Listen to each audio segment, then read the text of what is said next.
All right.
Padded Room Podcasting Hour is on the air, you motherfuckers. My name is Darian. I am back for another week of horror nonsense. I got my main man, Jason Harrell, in the house. Hey, y'all. What's up, big guy? Just you, big daddy. I'm up and up. Up, all the way up. Anything new, exciting, adventurous, action-packed, non-stop entertainment for you? No. We got shellacked at flag football last week. Final score, who's that team? Colts, 30 points. Yeah. Bills, 6 points. Wow. The coach on the other team was a real piece of shit. So it's why? Because he was so proficient? I mean, well, no, dude. Okay, first off, we're dealing with 8-year-olds. Okay. Well, 6 to 8-year-olds. He bring in some ringers? Well, like, there's certain courtesies that you could extend to the other team, like waiting for the defense to set up before you snap the ball. You don't have to. I get it. You know, if I'm still wrangling the kids off the sidelines and you've got your offense online, you could snap the ball and we wouldn't know one thing from another, right? Which is what he did. And each team is given one timeout. The score, with 17 seconds left on the clock, is 24-6. This motherfucker takes his time out. 17 seconds left on the clock. Use it or lose it. 17 seconds, motherfucker. And then this guy has to rip one more touchdown on us just to dot the exclamation point, I guess. Was there a lot of weeping and sobbing? From our kids? From you. Me? I wanted to punch him right in his big, fat, stupid face. No, from the kids. The kids, no. The kids on my team are oblivious to any. I don't think they even know that there's a football game going on. Oh, okay. They're like that explains the score. Climbing the safety nets, and there's like 5 kids on the team that are there to play football and practice football and get better at football. Mm-hmm. The other 12... God forbid a fucking butterfly come into the building, because that will consume downhill. That will consume the entire game. Squirrel. Remember that scene in The Blind Side when the balloons float by? And the play gets called dead because Michael Orr is just pointing at the balloons. That's our team right there. Well, I'm sorry to hear that. Shit, man. You'll be on the fast track to victory in no time. So here's my problem. And this is my problem. I'm not a mature man, Jason. I'm basically a big kid. This is a huge surprise to me. This bothers me way more than it bothers anybody else. Yeah. That this beating was handed to us. I would like to take the 5 kids that do want to play the game and start giving them anabolic steroids. Right. Give them the Ivan Drago training camp where they I don't know, you hook them up to cybernetic things. Some HGH. But yeah, weird. They put them in the fucking floaty chambers with the oxygen masks. Mm-hmm. I want to do all that to these 5 8-year-olds. I think you should. And the other 12, I just want to throw a cookie out into the freeway and have them all run out. Maybe you should just outsource. Maybe, I should try not. to find some very short 18-year-olds. Well, really, what I should do is not be coaching flag football. I am clearly not. I don't have the temperament for this. You're not grown up enough. No, I'm not. And I take things way too personal. Somebody more mature. Maybe I can get my daughter to coach. She's 5. I'm sure she'd do a much better job. You guys want to play or no? Okay, let's go. We're going to play cookies. Look at my makeup. Whee! What's up with you, man? Anything fun? Oh, let's see. Finally getting back to working on my nerdy little website just for shits and giggles. It's about time. Yeah. I check it. Well, I kind of periodically. had some chaos going I know on. it. I know, but I check that thing periodically for more embarrassing bathroom stories. Yes. Let's see. Just scheduled my appointment to go down and talk to the retirement coordinator for my job. Awesome. So in April, we'll be going down to Sacramento to talk to that person. Excellent. That way I can find out the absolute last fucking day of this year that I have to be there. How many hours? And then I'll call in on that day. That you should. Yeah. That torn ACL of yours, man. Yeah, so they'll be able to tell me exactly what we're looking at and all that good stuff. Tell us how much insurance will be if we move out of state. And all the. So I'm just adulting after I, nerd out a little bit. Right. Write pee-pee stories. Write pee-pee stories. And then JasonTheNerd.com. Love it. And I did get back into, there's a new line of action figures out for the Dungeons & Dragons cartoon series. Okay. So, that's collecting those. right. I haven't collected any figures in a long time, so. What was that, 95? The cartoon series? Oh, it's like 83. Was it really? That long ago? Yeah. Wow. I feel like there was another maybe I'm thinking of the Marlon Wayans movie. Remember that? Oh, boy, that was yes. garbage. That was garbage. All right, well, speaking of garbage, we got a whole horror show to get into here, sir. I'm sure it'll be top-notch. Absolutely. The new movie looks pretty fucking good, man. Yeah, it looks fun. And I got to tell you, I am very interested in getting into a game after watching the trailers for the movie. So I'm going to need you to put that together for me. Don't even start me on this new game that I just found. Oh, no. What is this? I think it's called Gloomhaven. Gloomhaven. That sounds familiar. It's worth buying just because the box is about this long and about that tall. Yeah. And this Jesus. deep. Does it come with its own own city? It comes with like 97 campaigns. So it's something, man. Okay. All right. Well, I'm going to Google that. That sounds very familiar. I like anything that you could also use to fend off any burglars. Oh, well, let me introduce you to some of my wife's exercise equipment. Most of it is being used as clothing racks. I'm not going to pick any of that up. I knew it. No, I bet you could fight somebody with it for sure. We got a horror show to get into here, Mr. Harrell. Let's kick things off with a little of the old horror news, amigo.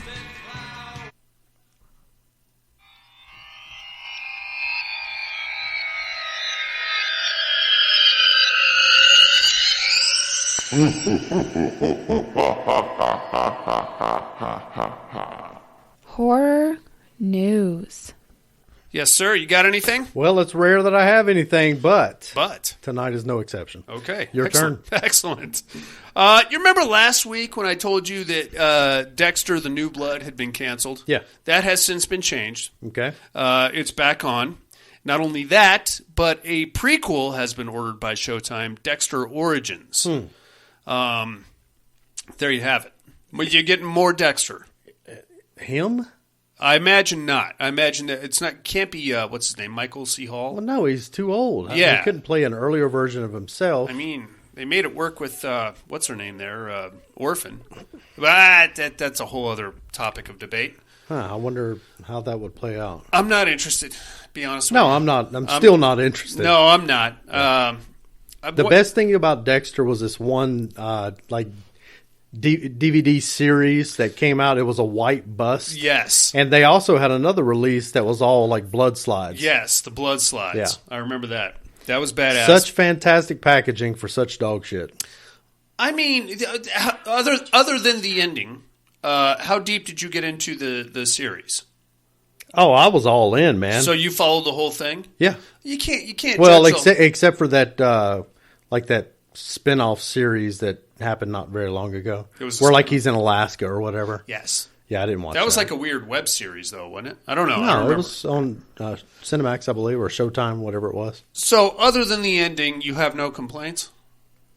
No, I have a lot of complaints leading up to that. Okay. Is it just the last season that killed it for No, you? It happened way before that. Okay.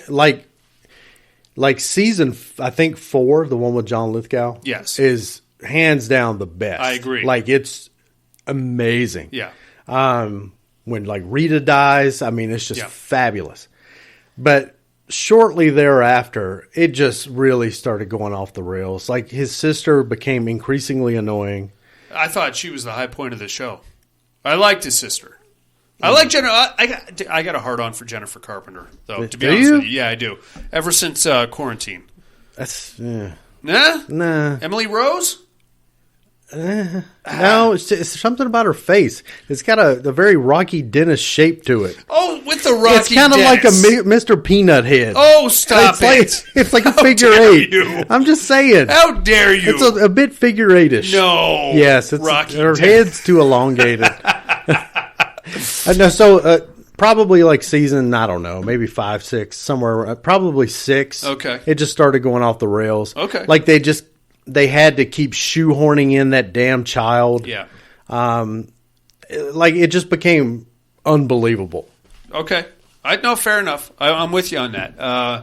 I agree about season 4. I think about midway season 5. Which season had Jimmy Smits in it? Do you remember that? He wanted to be Dexter's apprentice. Oh boy. That must have been pretty late in the series, wasn't it? I want to say it was like 6. That was when I gave up. I'm not sure. I don't like Jimmy Smits. I'm sure he's a great guy, but something about him, I can't tolerate him. And I'm not a racist because I think he's 90% white. So I don't know. I know if you ask him, he says he's Cuban, but your last name is Smits, sir. It's not Smith, it's Smitty. All right, anyway, have you ever seen a short film called The Backrooms? Nope. It is actually pretty fucking good. Is it? It's about 14 minutes long, give or take. It's basically just like a guy with a camera lost in what I can only call like a labyrinthine storage area. Mm-hmm. It's absolutely empty. It's brightly lit. But there's like all these weird walls and banks and things like that, and there's something chasing him around in these quote-unquote back rooms. Good news, A24 has just greenlit a full-length feature of the back rooms. So I'm excited for this. Number one, I'm going to shoot you a link to Backrooms when we're done. I think you'll dig it. Number two, A24, dude. Yeah. Can you think of a bad A24 movie? Isn't A24 Lighthouse? Is it? Yeah, shit. Well, I wouldn't call that a bad movie. I just call it a movie that I don't get. Okay. I'm just not smart enough for that fucking movie. They also have Midsommar. I'm not mad at that. I know you are. I mean, it's not the worst thing on earth. I just thought of it as a remake of The Wicker Man. Really peters out. Okay. It's pretty. It's very damn pretty. Oh, they also did Men. Okay, now look, you asked me the question. No, yeah, I'm stating some examples. But they do have X, and they've got Pearl. I mean, they've Maxine got on the way. The Witch. The Witch, great show. Yeah. I'm into it. I'm excited. No, I'm down for a lot of A24 stuff. I'm excited for the Backrooms. This one, I don't know exactly how to feel about. And they did Bodies, Bodies, Bodies. Oh yeah, they did. Yep. Which you don't know how to think about that one. I do. No, I do. You know what? I'm gonna give that movie a fist bump. Jason. All right. And that's sometimes I fist bump dudes that I don't really want to be around. Oh, okay. But other times I'm like, hey, babe, and then I give you a fist bump. I got you. So I'm gonna give that movie a fist bump. All and right. That's all it's getting from me. That's it. That's all you got. I'm not gonna hug it. I'm definitely not gonna suck its dick. Yeah, definitely shoot me the link. I'll check it out. Will do. This one is a bit. I think I'm on board with this. Jennifer Love Hewitt. Mm-hmm. Freddie Prinze Jr. Mm-hmm. returning for a I Know What You Did Last Summer sequel. Nice. I'm into that. Yeah. I'm into that. If you still to this day put me on the spot and ask me which movie I like better, I Know What You Did Last Summer or Scream, I still go with I Know What You Did Last Summer. Absolutely. You too? Oh, yeah, 100%. Yeah. More of a horror movie, number one. Number two, I could watch Jennifer Love Hewitt run up and down stairs in a low-cut situation. If there's a subscription service, I'll pay for it. I'll pay for that. Plus, she doesn't have that big old block jaw. She doesn't look like a Minecraft character running there around. There is that. She is not out of a Roblox game.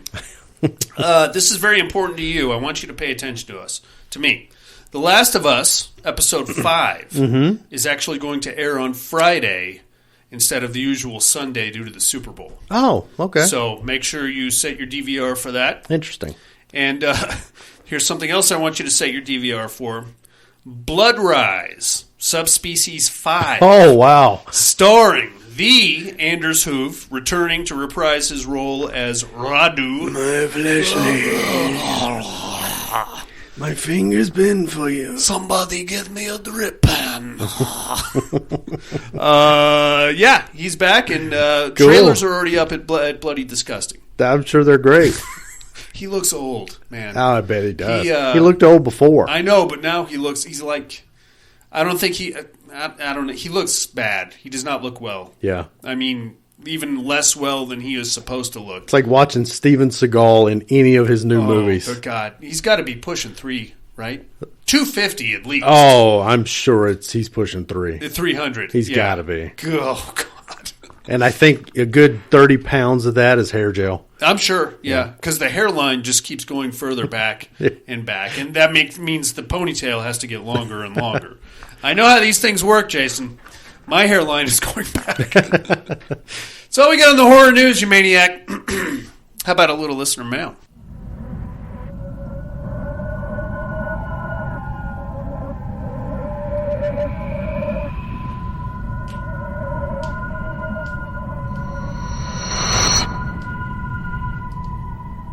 Listener mail. Yes, sir. We got emails, voicemails, all the usual suspects.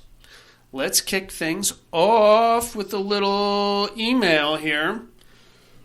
Excuse me, this one's coming from right here in Reno, Nevada. It's the Cowboy. Subject line, gaming. Evening, padded room. Hope everyone is doing well and made it in tonight. Not much here. Thanks to work. Hardly have time to catch anything new lately, but hopefully for my birthday later, I'll get to see Evil Dead Rise. Quick meat hook. Movies based on games last week. Number 1, Resident Evil, Welcome to Raccoon City. Sure. Number 2, Doom. Did you watch Doom with The Rock? That was... I didn't hate it. It was pretty bad, man. I'm not saying it's good. I'm just saying when you come off of the heels of something like, House of the Dead, or any of the other fine U-Bowl movies. U-Bowl. There's kind of a low expectation, so I get that. It caught me on a good day. Okay, I get that. I mean, you could definitely do worse than Doom. That is sure. Not much worse, but there's that. Not good movies, but they're fun. There is a new Doom movie. Came out a couple years ago. I think it went straight to Netflix. That one's actually very gory. Really? Yeah, it's not nearly as bad as the first one. 3, it's been a long time since I saw Blood Rain, but I still dig her weapons, so it gets a mention. Back to the grind. Hope everyone has a great week. Catch you on the flip, Cowboy. Right on, Cowboy. Thank you. Thanks for writing in, big dog. We got some voicemails here, amigo.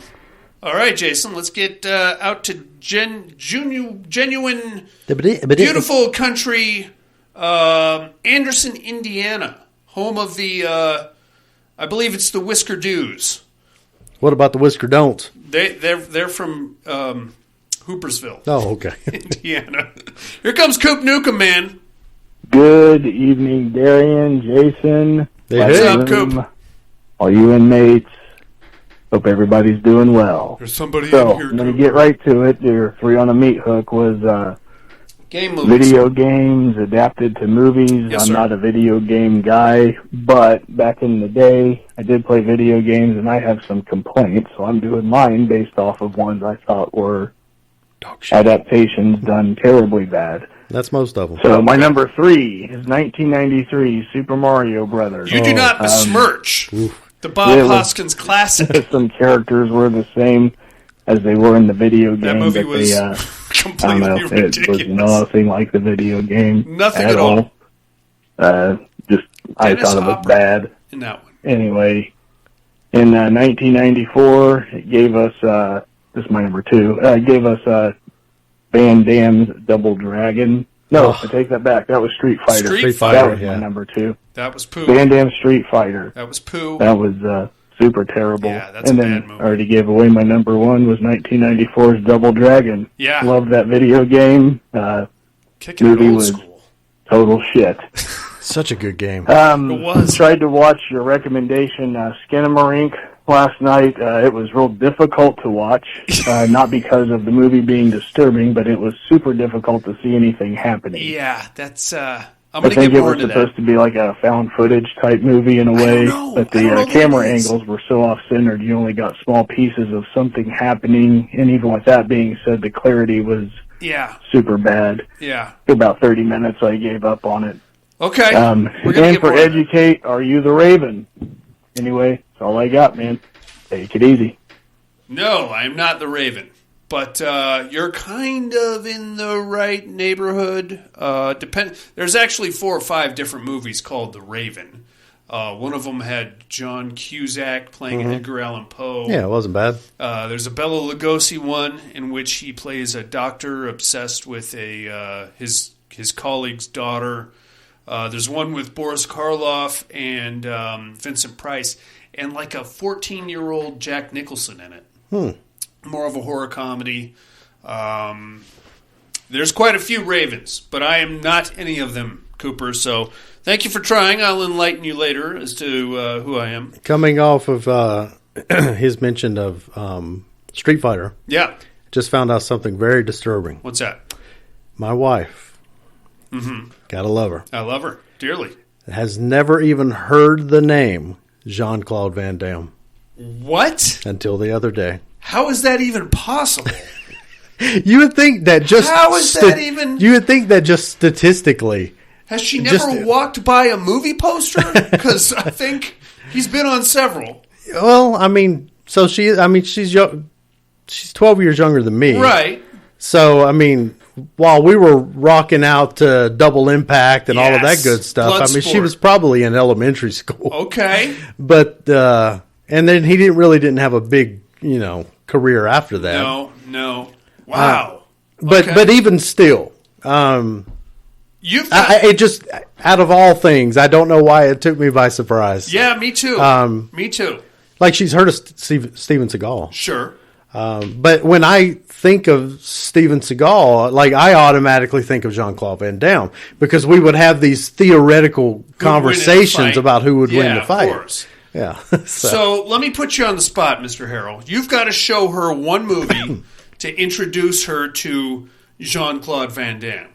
Which one would it be? Probably Lionheart. That's a good one. Yeah. That's But Kickboxer's right there. Kickboxer also. But Remember when he had that drunken dancing scene in Kickboxer? yes, it's fabulous. It's fabulous. That is embarrassing. But I will say that his best movie is JCVD. I've never seen it. I've It's heard good things. really good. It's like an action comedy, right? No. It's very meta. It's about Jean-Claude Jean-Claude Van Van Damme Damme. and his life as a kind of a washed out actor. Yeah. But everywhere he goes, people still, oh, you're Jean-Claude Van Damme, but he's just like a guy who's kind of beat up with life. Right. But he's himself. Yeah. But he actually gets like caught up in a bank heist. Right. And then it kind of plays out from there. It's actually a really good movie. It's actually almost like very self-reflective. I like that. I should sit through it. It's one a of these really days. good movie. Right on. My go-to for JCVD, Cyborg. Nice. Yeah. The hip-mounted Gatling gun thing that he had. Yeah. The villain in that movie with his Ray-Bans and his pulled back, Yeah. slick back fro situation. Dude, Did you ever see Cyborg 2? I refused. Angelina Jolie. Was she in that? A very young Angelina Jolie. Oh, shit. Okay. Like 17, somewhere All right. around there. Might have to look into that. I mean, Angelina Jolie. Okay. Right on, Coop. Thanks for calling in. We got another one here, all the way down from the funky south. Here comes Alan. What's up? What's up, Alan? What's up? Mr. Darian, you are Brotherhood of the Wolf. You got me. That's a great movie. Okay. The Immersion Therapy, I watched Old Dark House around Halloween time. Really liked it. That's I the really best time. should stay away from the remake. It's no good. It's a lot of fun. The original was a lot of fun, and I really liked it. And finally, Meat Hook. I can sit here and think about it. So horror movies with games are based on games. Okay. Yeah. Number 3, Saw, the original. Saw. Number 2, Battle Royale. That was And based on a video game? number 1, Ready or Not. Man, Oh. so many of the video game adaptations are just shit. That's true. Anyway, hope Right. everybody's doing good. Talk to y'all later. Right on, Bye. Alan. Thanks for calling in. I didn't even consider Ready or Not, because technically it is based around a game. I mean, Right. not one that anybody would really want to play, but that whole hide and seek situation, that makes sense. Now that I think about it, that was a great movie too. You ever seen that one? Oh yeah, That's a good one. yeah. I'm just Saul. Did he say? He did. So what would that He was kind of cut based in and out. based upon? I have no idea. I'm not sure. I think he might have got cut off there. Saul. Oh, okay. Unless there's a movie called Saul. I'm sure there is. I don't know, Alan. Here from Southern California, here comes Mr. Tom Hardy. Hey, yo! Hey-yo! Padded room. How's my favorite degenerates this week? Hey, Pretty we're good. I do hope everyone is doing well. I just wanted to get in real quick. A couple of things What do you there. think? I finally got to catch me some horror flicks. And About on the time, What Are You man. Looking At department. Sure. And knowing that Darian can't watch any movies he's seen before, I decided to kind of revisit some favorites that are on, I think it was Amazon. Okay. And I watched The Prowler and The Burning. Okay.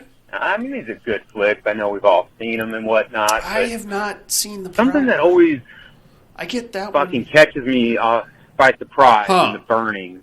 That's a I good don't remember one. the jackass's name, but he's like the bully kid. Oh, Slater. And he's like trying to get with his girl, and he's like, Hey, you want to come down to the water real with me? pushy slime ball, you know. Oh, come on, baby, why don't you Ooh. do it with me? Come on, we can go over there and do it. Come on, let's do it there. We can do it. And then fucking, you're like, man, this guy, you know, do total this. fucking jackass. And Then then she goes with him. she finally acquiesces and fucking fucks him. Yeah. And it's the weirdest thing. Like, all of a sudden, he's like, hey, baby, I'm going to go maybe get just, you know, some flowers. And I'll bring you back, you know, a fucking soda pop or whatever, Sure. you know? And all of a sudden, the guy's like this lovey-dovey little fucking prick. And it totally fucking blows the 80s stereotype, you know, that, you know, these guys are all douchebags and shit. It makes it a new stereotype, like, hey, the guy's an asshole, but if you fuck him, he'll be real cool, you know? Clearly, he was I don't a know. Every virgin. time I forget about it, and every time I see it, I always fucking. I mean, it blows makes me away. nicer. Me too. But, whatever. Anyway, on the meat hooks there, Yeah. you know? Movies based Yeah, on all games. fine, man. There ain't a whole lot of fucking good horror movies No. based on games. Right. You know what I mean? Yeah. But one of my all-time favorite horror flicks is based on a fucking game. Okay. And I'm not fucking kidding. I've said it before. I legitimately like this movie. Oh, no. Fucking Witchboard, man. That's based on the Ouija board, right? You got to say that. It's a game. Sure. Why But, not? yeah, like I said, Not a I good actually movie. legitimately like that flick. Okay. I know. Anyway, I don't got nothing on the educating department. All right. So I'll just GP myself. Okay. Love you like family. Bye now. Love you too, Tom Hardy. Thanks for calling in, man. Yeah, I guess a Ouija board is technically We a had game. we had thought of Witchboard when we were Did you? kind of putting our list together I don't. or talking about the It's list. fine. It's fine. Yeah. You know, it's way better than Witch Trap. That's for sure. I don't remember whether or not I liked Witchboard 2. I don't remember a Witch board. I think too. there was a sequel to I'm that. sure there is, I'm very yeah. confident about that. You're very confident about a lot of things, my man. I am. Whether or not it's accurate, Yeah. I'm not sure. I'm confident about this. I'm just gonna expose it as Yeah, fact. 1993.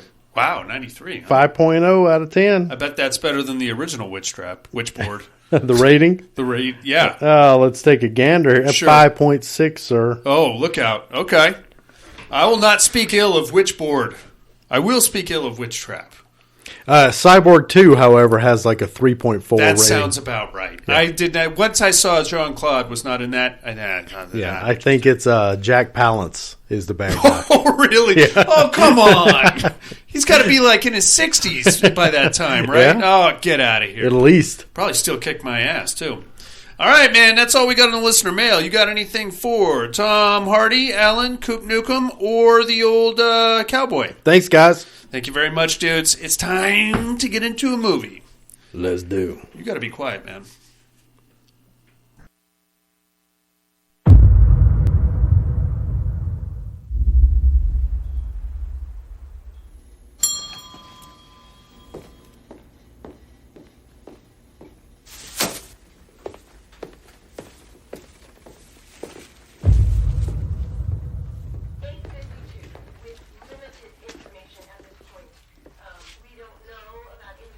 What happened? A bomb, I think.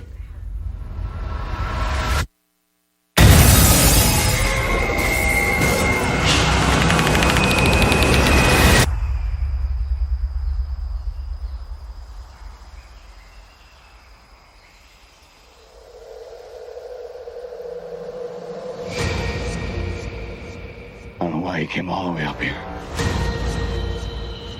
There's nothing left. There are people out there. People worth saving.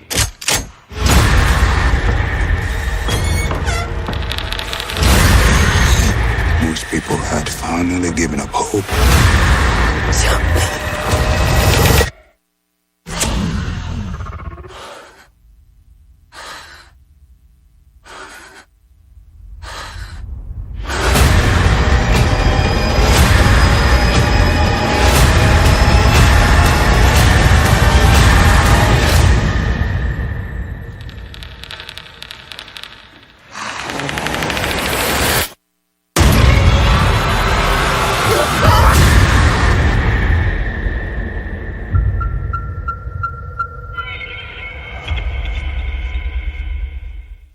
It's A Quiet Place Part 2, Jason Harold. It is. In 2020. This one got 7.2 2020, stars. huh? Yeah. Wow.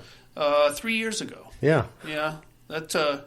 Did this one actually get a theatrical release, or did it? Yeah, we saw it in theater. Did you? Mm-hmm. So it was before the big outbreak, yeah? I think it was right. If I'm not mistaken, it was one of the only movies we saw in theater that year. Okay. So it was like really early on. Okay, very cool. Written and directed, of course, by John Krasinski. Stars Emily Blunt, Millicent Simons, and Cillian Murphy, whom I do have a bigger penis than, and can prove that, as per the opening sequence in 28 Days Later.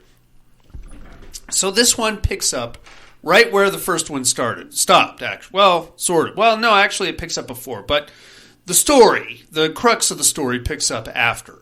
We're going to have to kind of spoil a few things here, inmates, and we have to kind of assume that you've seen the first one because, I mean, that one came out in, 2018? So we're a good 5 years out after that. Mm-hmm. We're going to pick up with a flashback of the day the apocalypse started. So we have a small town somewhere up in upstate New York. We have a baseball game in progress. We have our family that we know from the first movie. I don't think we ever got any of their names in the first movie, did we? I think it was just mom, dad, teenage daughter, teenage kid, and then little boy that didn't make it too long. Don't recall. I don't think we did. I could be wrong. We're going to get one name, at least, in this movie. I'm pretty sure that they said at least the kids' names. Maybe. Yeah. Neither here nor there. We have to assume that you've seen this. So we see the onset of where these things came from. Mm-hmm. They're aliens, as we now know. They had an official name at one point. I know that because they were in one of the Terradomes. I think they're called Deathbringers or something like that. I remember I had never heard of it until you had mentioned it in the Terradome. There is an actual name. I don't know. I think we're going to call them Deathbringers. What do you think of the Deathbringers, Jason? Are they scary? Yeah. Very spider bat-like. And they have that Demogorgon kind of a head to them, you know? They eat us, obviously. They hunt by sound, which is a bit of a plot hole, but we'll save that for the end. Well, like I had told you last week, I think after we had wrapped up, the first one has a lot of those plot holes. Well, I mean, like ridiculous amounts. You're right. Of why would they do this? Right. Or wouldn't you just do this? Right. Some of that continues into the sequel, but far less. Okay. Well, there is one. I'm willing to write a lot of it off. Sure. Because it is, in the end, I feel both of them are very good movies. Very well crafted, very well made. Visually, it's very suspenseful. Did you watch this one in the living room? Of course. Okay, good. Yeah. It's got some good, deep bass. Yes. And it really rocks, man. And it really, I found great benefit in watching them back to back, 1 and 2. Otherwise, I'd spend years since I saw the first one. But I remembered enjoying that. So here comes the onset of the apocalypse. Whatever it is, whatever they are, come out of the sky. They land not too far away from our small town here. And this is the same small town that our family came from. We see the store that we remember. It didn't occur to me that was the store. But watching the trailer now, I'm like, oh, shit, that's the store. The store that they were scavenging in at the start of the first movie, and he walks right past the rocket ship. A damn rocket ship. Which creates all the problems. Well, some pretty big problems, I should say. That's kind of a nice little callback, I found. And from there, the things kind of take their natural course. Chaos and confusion. These things start attacking. People haven't figured out that they hunt by sound. They're basically blind. They have like those flappies on their heads that like pick up vibrations, and then they have the little hole that like clicks away, and I think they do like a sonar thing, right? And then from there we cut to immediately after the events of the first movie. So if you saw the first movie, you'll know that the farm is on fire. Dad got carried away by the Deathbringers. And now Mom, having just given birth to a newborn, is left with her deaf daughter and her teenage son to carry on living. So this part I didn't quite understand, and maybe you can help clarify it for me. How many times have you seen this movie? More than once? Yeah, but I'm also shit at remembering. That's true. I would say I actually, I skipped over some stuff today, but today would have been probably my 5th or 6th time watching it. Okay. So as they're emerging from the chaos that ended the first movie, it seemed to me that there was just a small fire in the work shed. They could have easily stayed, right? Well, I'm sure they probably could have. They didn't have a front door. Right. They had all that water damage and shit. True. So maybe, and plus, they probably had a storyline that needed them to leave the house. Clearly. One of them turned to the other one and said, I don't want to die here. Okay, pack it up. We're on our way. That's it. So they just decide to pack up what few things they have and hit the road. Not the move I would have made, but all right, I'm with you so far. Very sad. They kind of take a few moments to mourn the loss of the father. And the daughter, the deaf one, we didn't get any of this in the first movie, but she's got like a map, and she's kind of like plotting courses as to which areas are safe and how they can travel. She's very intelligent, the deaf one. That's great. So they just start walking, and they come upon they basically walk right into season 4 of The Walking Dead, which is kind of a bummer. Not only is it a bummer, but I think we can all agree we've had about enough of that shit. Oh boy! No, bear with me now. They come into what I'm going to call a steel foundry, but I could be wrong. Some kind of a big industrial rundown area. Yeah.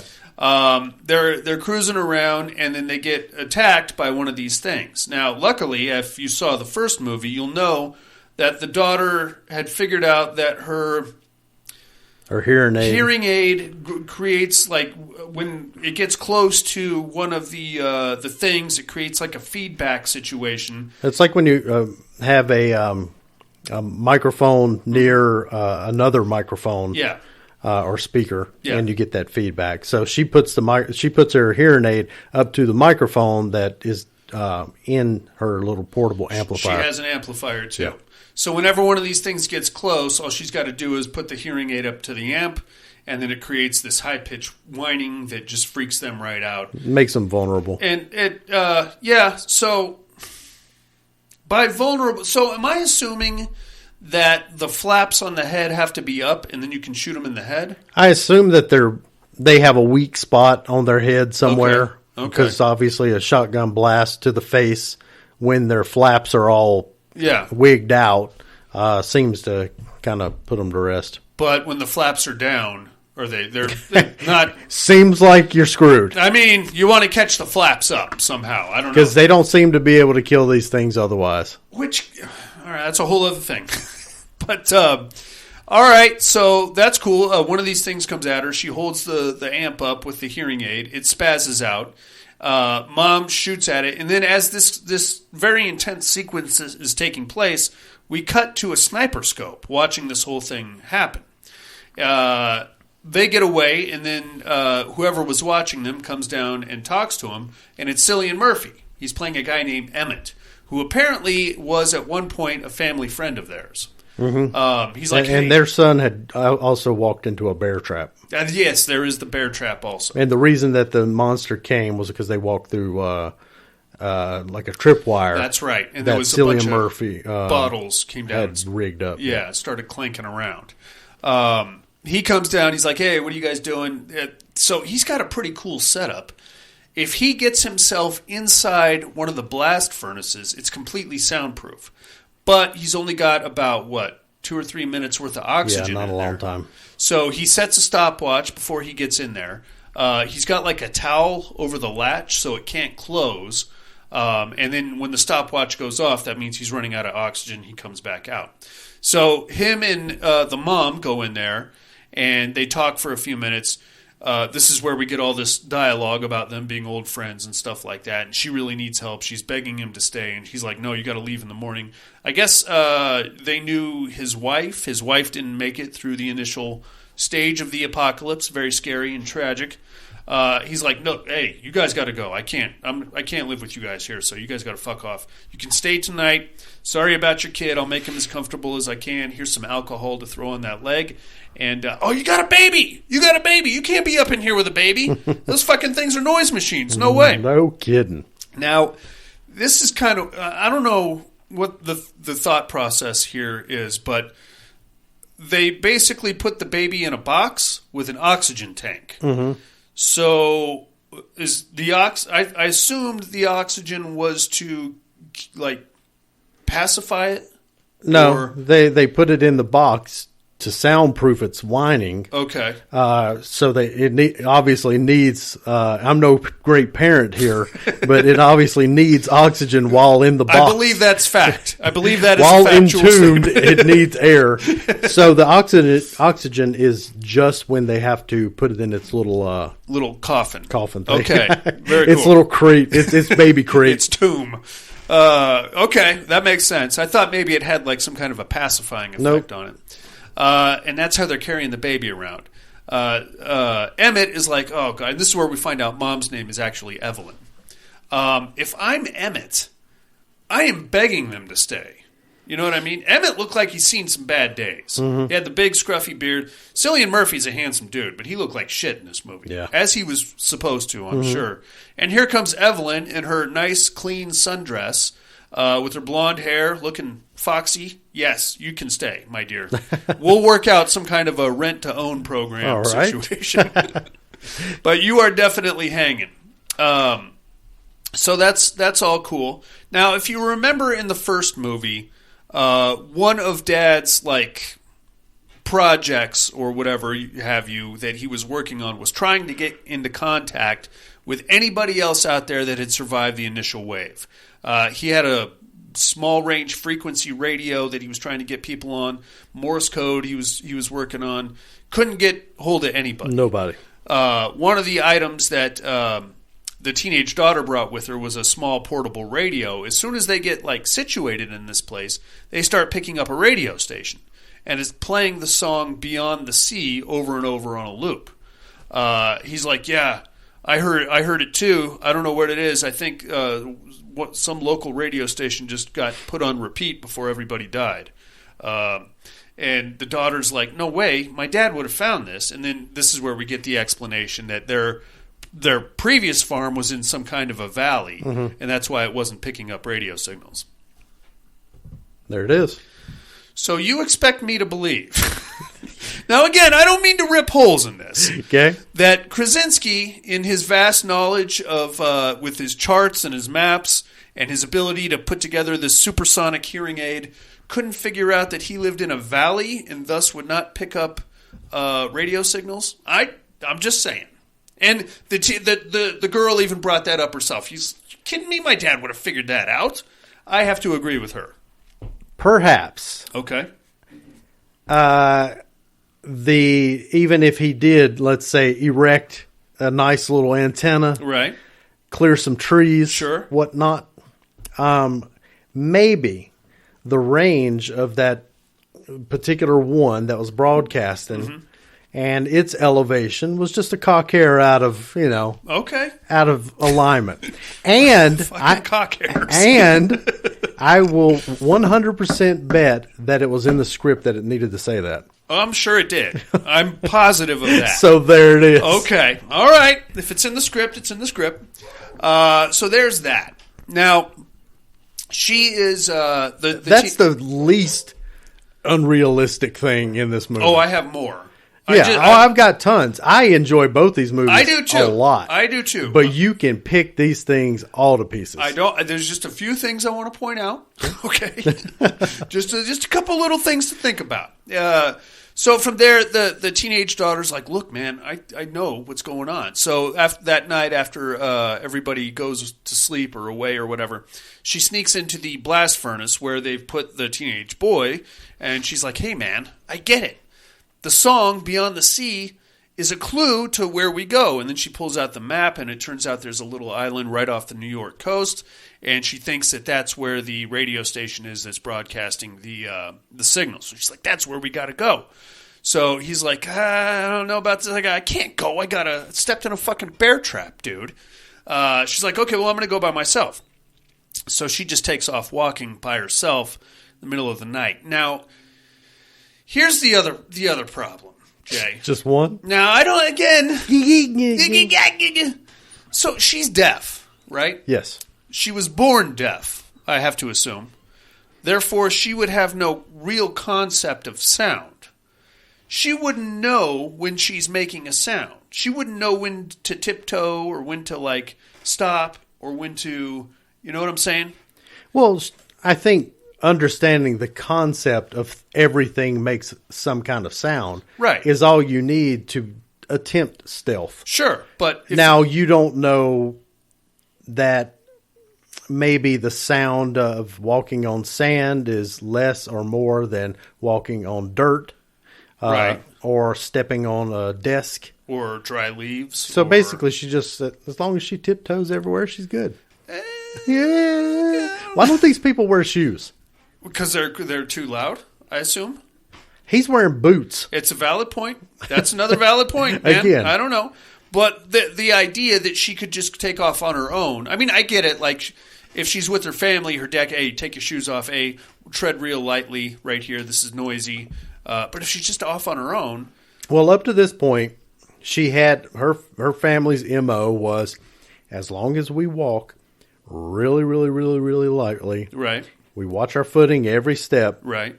We're pretty much good to go. Okay. So she's not going to get anybody to go with her. Clearly. She knows it's within a short distance from where they're at. Sure.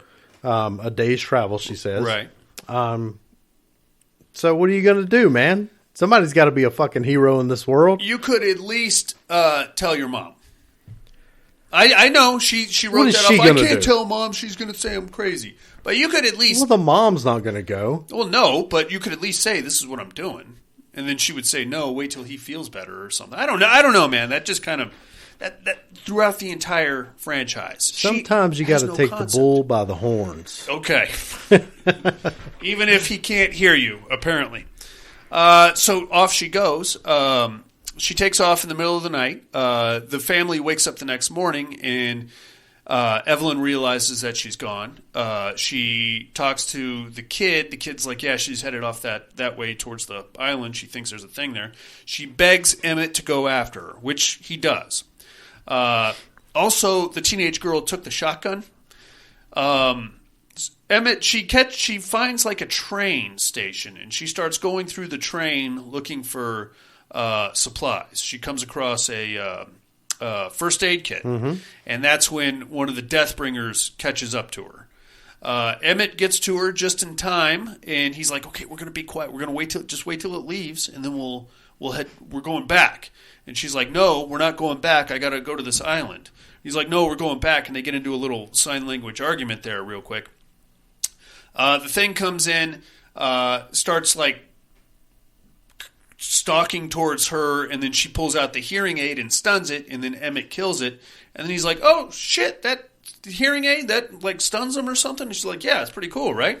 So he's like, "Yeah, dude, that's dope." And then here comes the argument. She manages to convince him to escort her to the docks, which is. You know what I'm really enjoying right now? What's that? So you berate me I do not. Non-stop. I have never berated for my you. shit memory. What am I glazing So past? it is absolutely hilarious to listen to your version of how this plays out. Okay. When I actually You've seen it many more I times have seen than it I have. many more times. I watched it yesterday afternoon. But normally you could just tell me what happens, and I'm like, okay, I guess that's what happened because I got a shit memory apparently, or I haven't watched some dog shit movie 50 times. It's not that you've missed anything per se. It's just the how in kind of what order things transpire. I'm giving you an abridged version. She made a noise in the train. Yes. Which she shoots it. Right. He then shoots it. Right. It's not lurking and stalking them around. No, it was. Well, they're no. not having a conversation about it. Let's let this thing go past. It was coming at her. So I'm just enjoying the combination of you inventing scenes that weren't there. They were there. I watched it myself, you motherfucker. This is great. So that's what happened.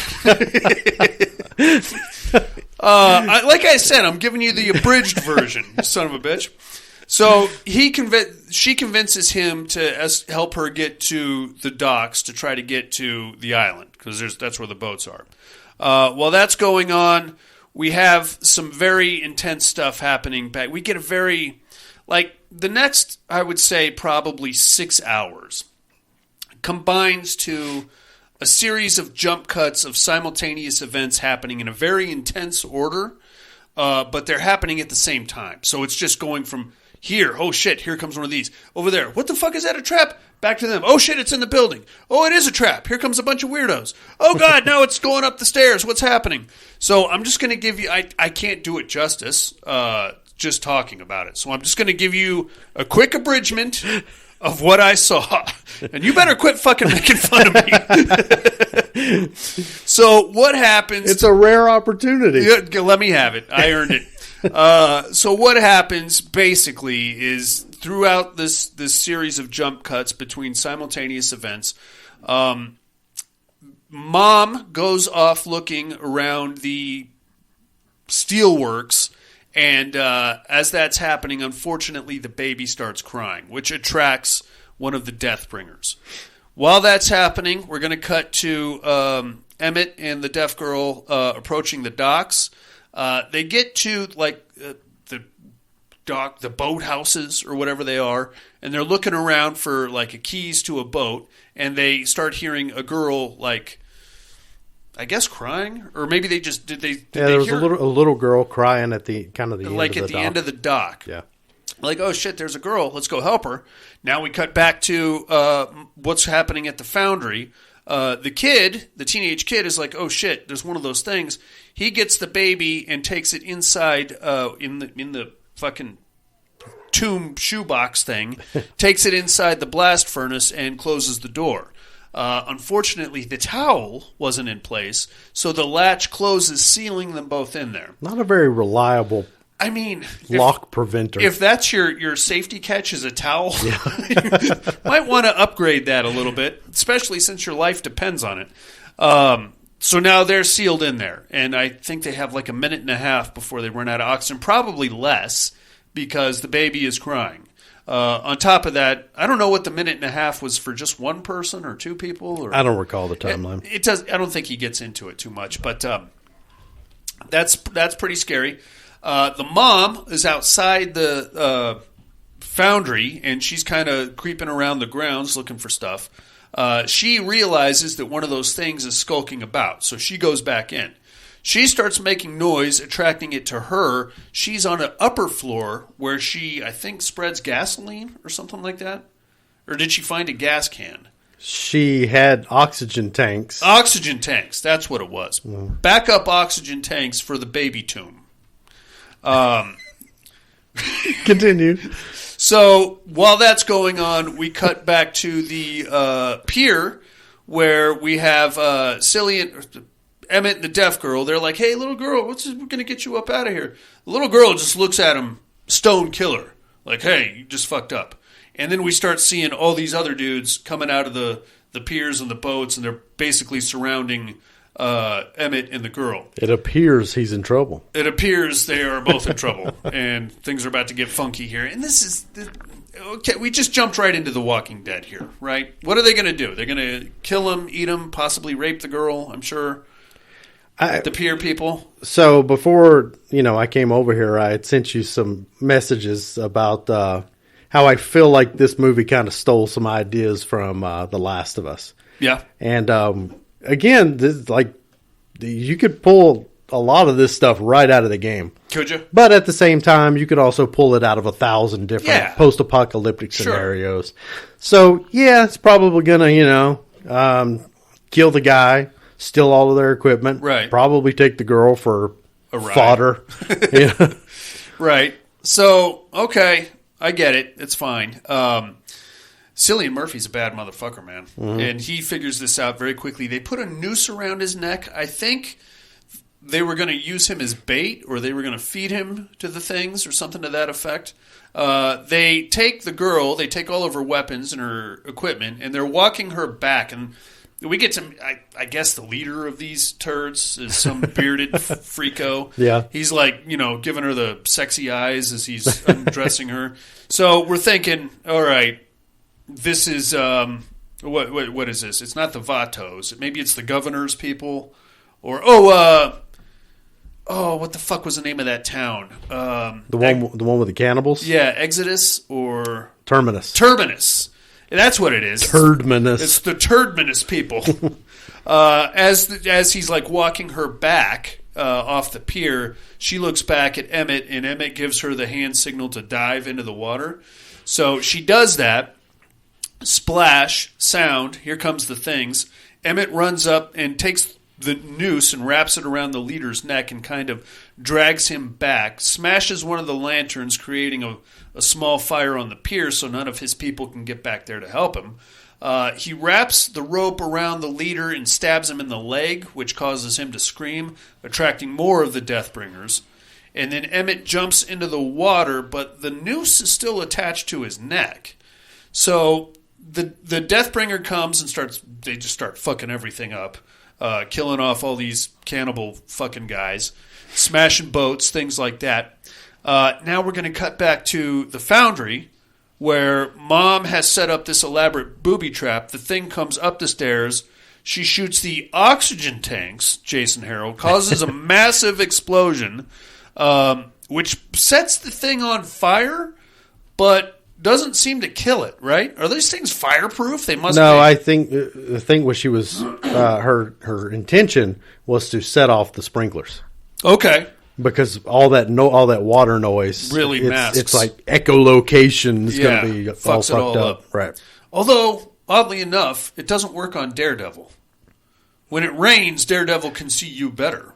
So, I don't know. Well, I guess it kind of could. I don't know, but that's Daredevil. It kind of gives him the shape. These things are not Daredevil. They are not Daredevil. So, I don't know. Anyway, because all the sprinklers go off, it creates the sound, so now she can basically move around freely. She goes hauling ass downstairs. The kid, unfortunately, has run out of oxygen, and he's like using the baby's oxygen, but putting the mask back on the baby. The kid passes out with the mask on the baby, as I recall. Mom pops the hatch on the blast furnace, and she's like, hey, get up, get up, get up, get up. We got to get up. We got to go. He wakes up and... I can breathe finally. Unfortunately, the thing has followed it. The mom down there. She puts the towel back in place and closes the blast furnace. And then we get like the big, oh my God, I'm so glad you're okay. Thank you for saving the baby. Love you so much. Yeah, great.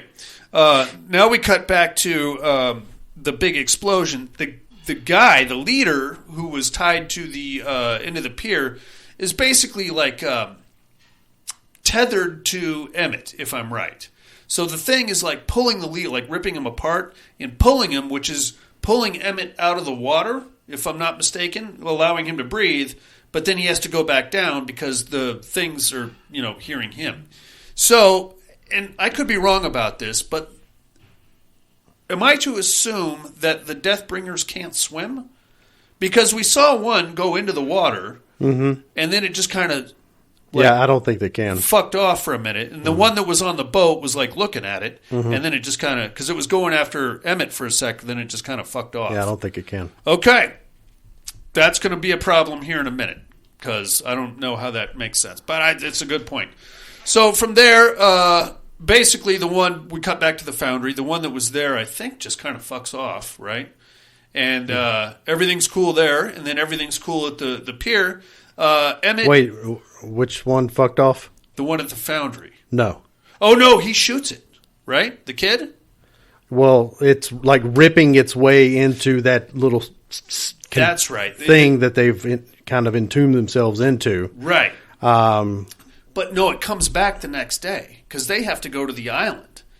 And they just happen to hit the... Well, I just think you're... I am off. I think your times are just kind of a little shifted. Yeah.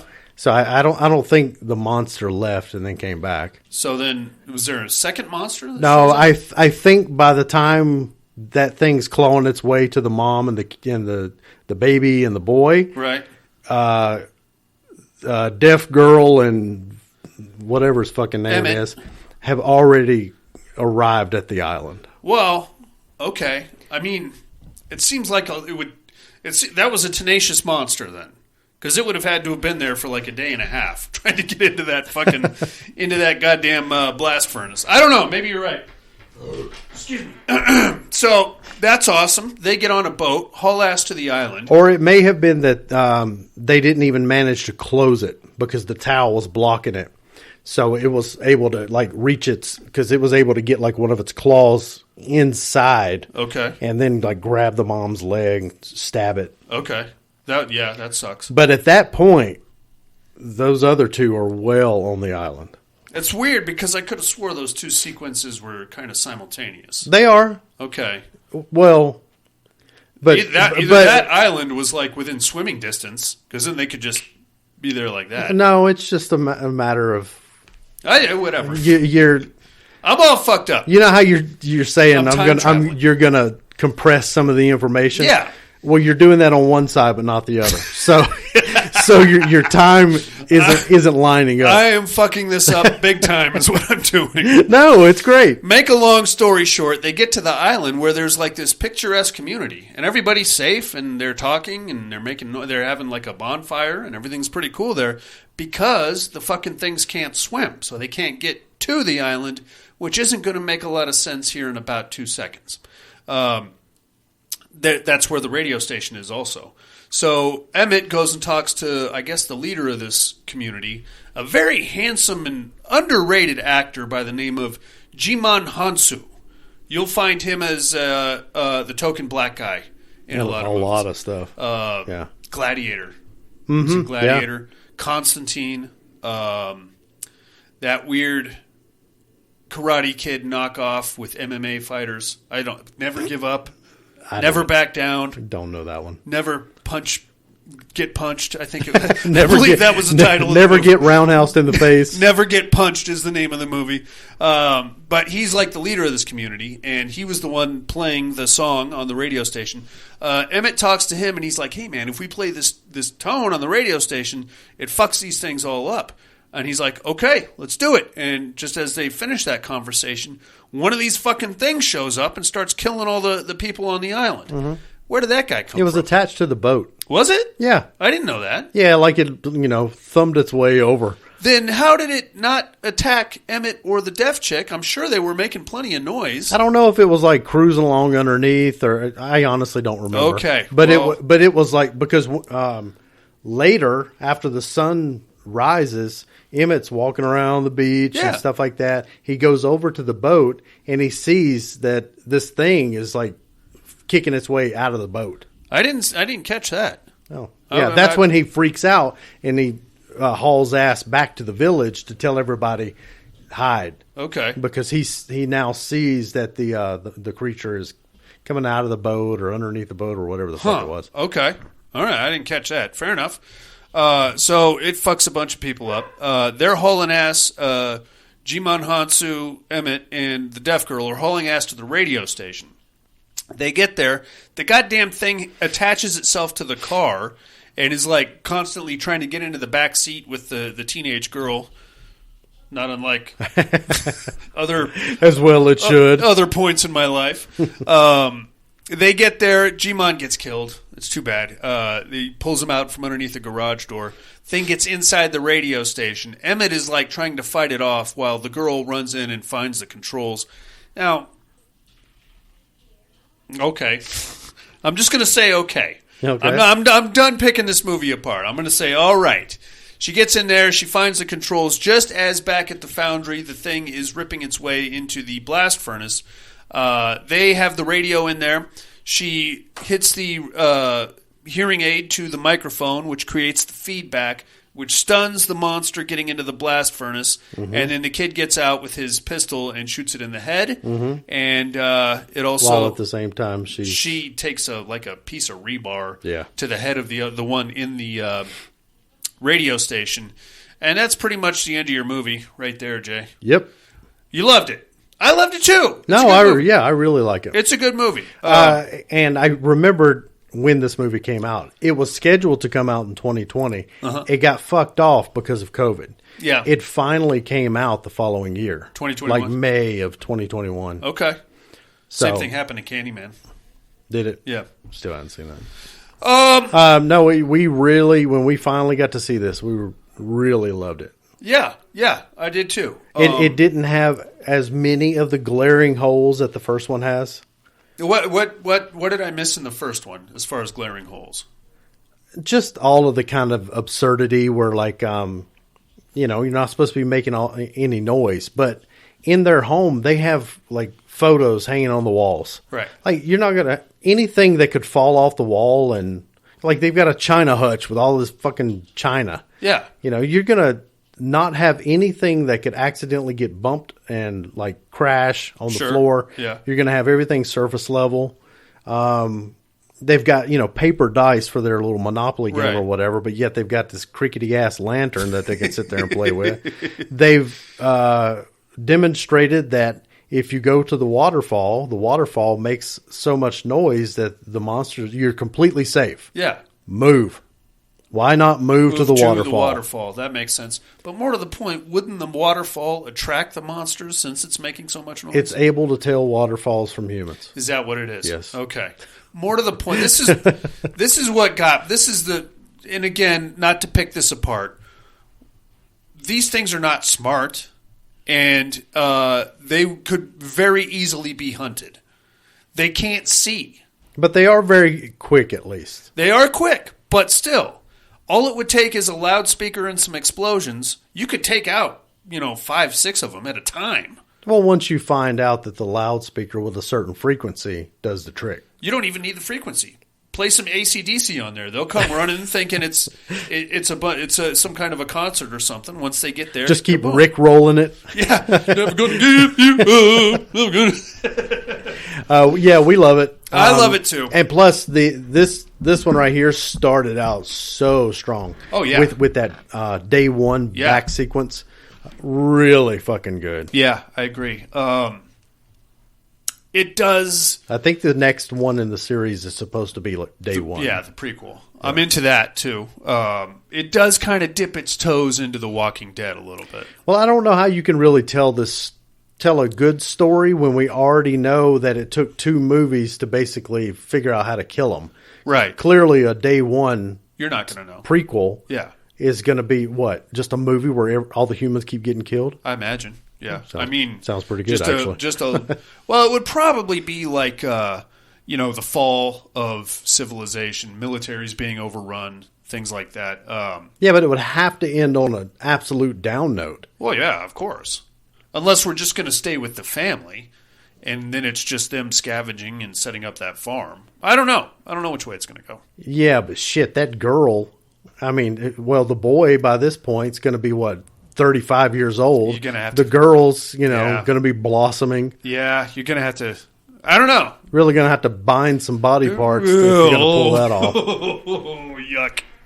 That is A Quiet Place too, my friend. You can watch both of them presently on Paramount Plus, or the first one on Tubi, if you're interested in that. Let's take us a little break, Mr. Harrell. Let's come back with some other stuff. All right.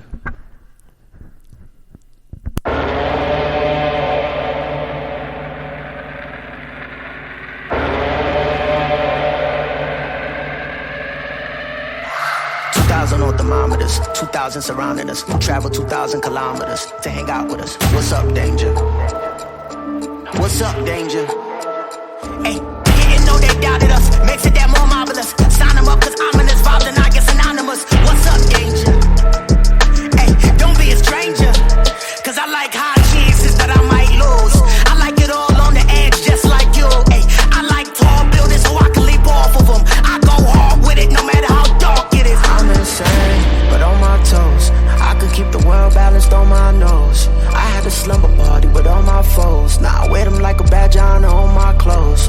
If I'm crazy, I'm on my own. If I'm waiting, it's on my phone. If I sound lazy, just ignore my tone. Cause I'm always gonna answer when you call my phone. Like, what's up, danger?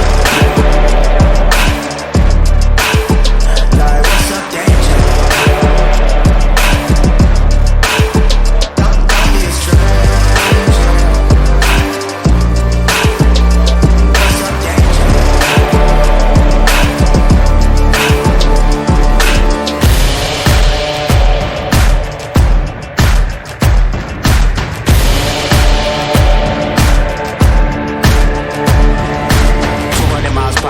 Blindfold on. Mama always asking where did I go wrong.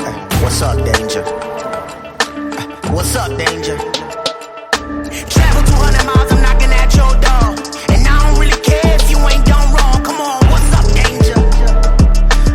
Don't be a stranger. I like it when trouble brews, I won't dare change. I like it when there's turbulence on my airplanes. I like it when I sense things that I can't see yet. Swimming with sharks when they ain't feed yet. Cause I like high chances that I might lose. I like it all on the edge, just like you. Ay, I like tall buildings so I can leap off of them. I go hard with it no matter how dark it is.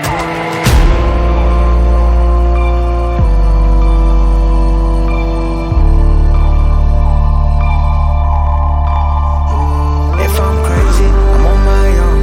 If I'm waiting, it's on my throne. If I sound lazy, just ignore my tone. Cause I'm always gonna answer when you call my phone. Like, what's up, danger? Like, what's up, danger? Can't stop me now. I said I got you now. I'm right here at your door. I won't leave. I want more. What's up, danger? What's up, danger? Can't stop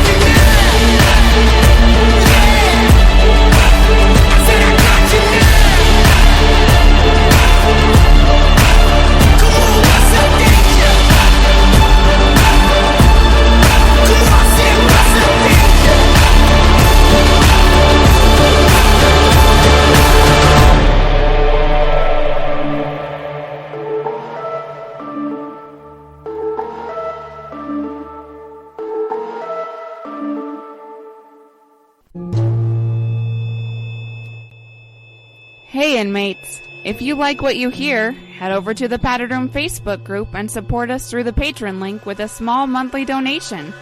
Check out the T-Villain link at paddedroom.podbean.com and grab some t-shirts.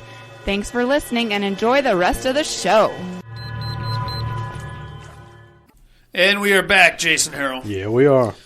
I don't think it would be that hard to survive those things. You know? Yeah, you're on. Yeah. Then my finger slipped off. I mean, they're big and scary looking and fast, but but imagine you snore. That's a problem. Now you're fucked. That's a problem. I know a lot of people that can't shut the fuck up, but to be honest with you, I'm okay with them getting eaten. Yeah. You know?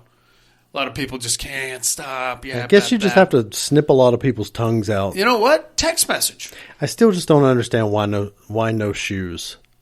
I don't think shoes make that much more noise than a bare foot. You're far more apt to step on a pebble and yipe. Very true. That's very true. And they were out in the woods, too. There's all kinds of rickets and pointy rocks, things like that. Yeah. I don't know. That's cool, man. That was Quiet Place 2. This is Darian Catches Up month here in the Padded Room. Somehow it turned out to be all sequels. I don't know. You picked the movies. Were you aiming for sequels or just... that's just how it worked out. Well, I mean, it's mostly sequels to movies you have said that you liked. Yeah. And I knew you said that you liked Quiet Place. And, yeah. And then what have we got? We got Don't Breathe, too. Yeah, Don't Breathe, too. So I'm just curious what your take is. I don't really even consider it a horror movie.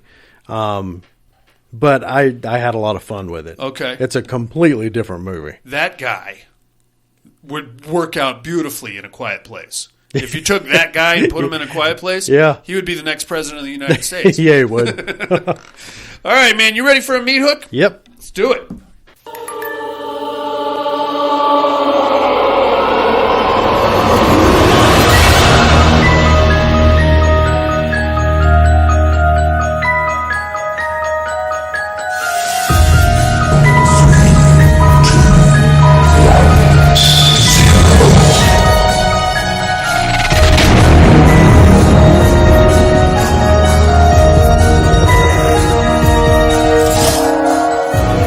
Three on a meat hook. This week's meat hook, as we just alluded to, favorite sequels of all time. Jason, what you got on number 3, my man? Well, I had to bump Phantasm 2 out for Paranormal Activity 3. Okay. That makes sense. Part 3 is, 2 is damn good, but Part 3 is probably my favorite of the series. I would agree with that. I wasn't a huge fan of 2. Really? Yeah.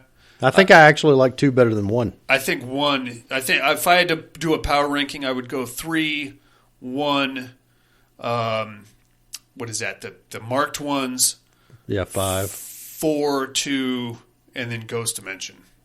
Okay. And I'm not even going to count that last one because it had nothing to do with anything. Yeah, that's nothing to do with that. Yeah. What do you got? My number 3 is going to be a bit of a stretch. Okay. VHS 94. All right. Why do you think that's It's got probably my favorite VHS segment in it. Mm-hmm. That one in the funeral home, man. Yeah. That thing blew me away.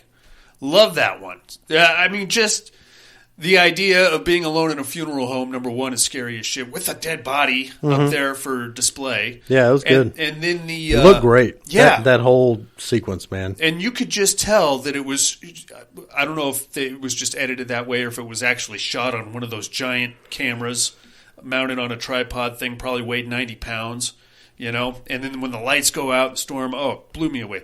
VHS 94, why do you think that's a stretch? I mean, it's a direct sequel. I know, but can in the realm of the anthology, especially that franchise, can you even really call that a franchise? Because there's not a whole lot tying any of the movies together. 1 and 2 are loosely... I call it a franchise. Okay, well, I mean in name, but... Well, they're all based upon found the footage. same premise of, this found tape. Yeah, so, I mean, I don't know.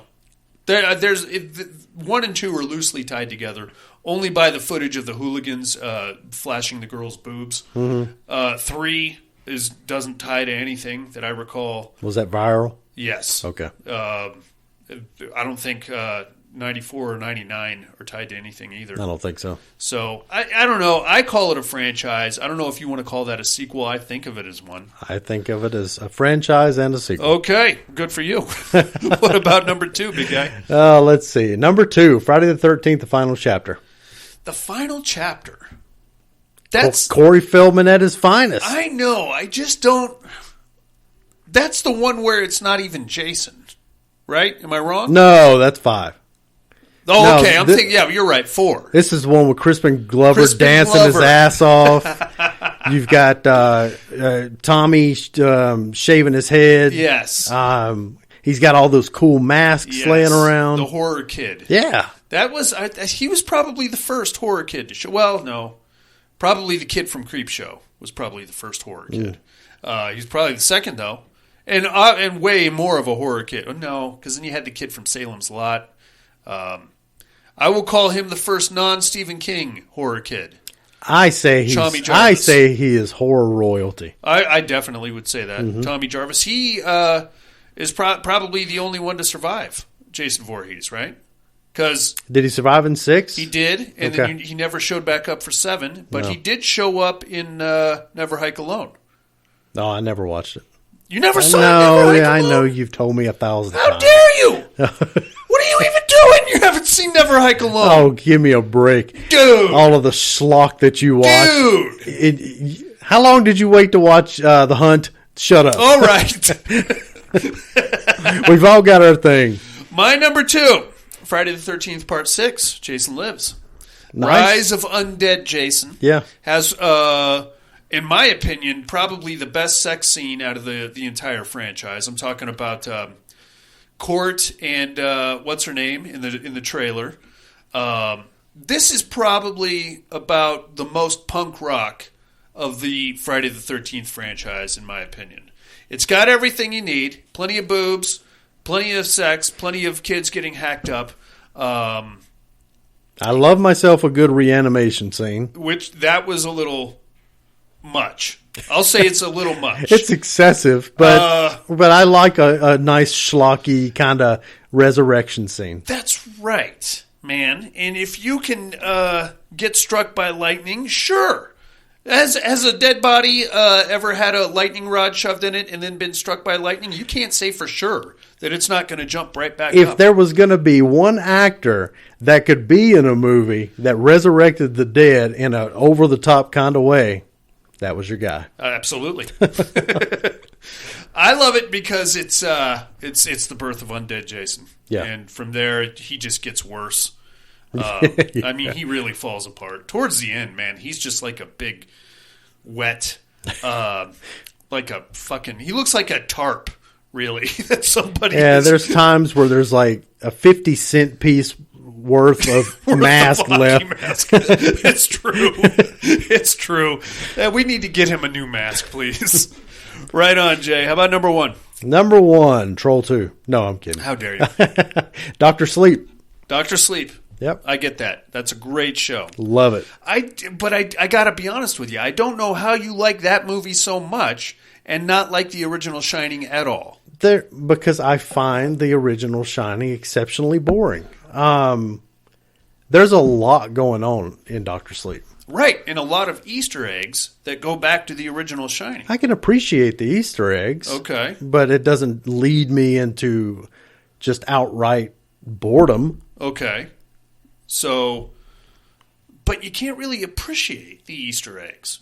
You can appreciate whatever you want. And I will not tell you or try to figure out how your appreciation works. I mean, once again, one of these years, I'm sure we'll sit down, we'll have our long form. We will.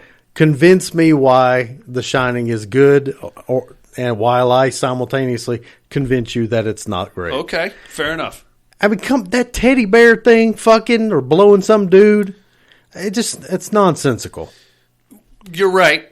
You're right. In the context of the movie, it is nonsensical. There is pertinence to it in the book. But I'm not saying you need to read the book. And I'm not saying that should weigh your opinion of the movie, because you have to watch the movie for what it... There are so many diversions between the movie and the book. Odd that would be one thing, which, taken completely out of context and put in the movie. Yeah.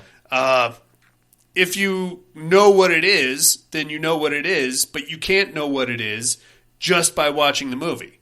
If you're just watching the movie, you're like, what the fuck is that all about? And it's not even really a teddy bear. It's got like a weird mandible thing. It's a furry. Oh, yeah, it is a furry. What do you got? My number 1, Saw 2. Whoa. Saw 2. Now, I never would have thought of all things, Saw 2. What I love so much about Saw 2. Number 1, that's a whole other meat hook, but we're jaded horror fans. Mm-hmm. You know, we've seen just about everything, even the cannibal holocausts and the things depicting all kinds of bizarro sexual things with people that don't need to be sexualized. Very few things have made my skin crawl the way that hypodermic needles pit did. Yeah.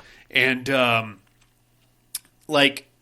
the way that the big guy just scoops Shawnee Smith up and dumps her in there. Yeah. When it's not even her turn to play the game. Right. It's his turn. He just doesn't want to do it. Yeah.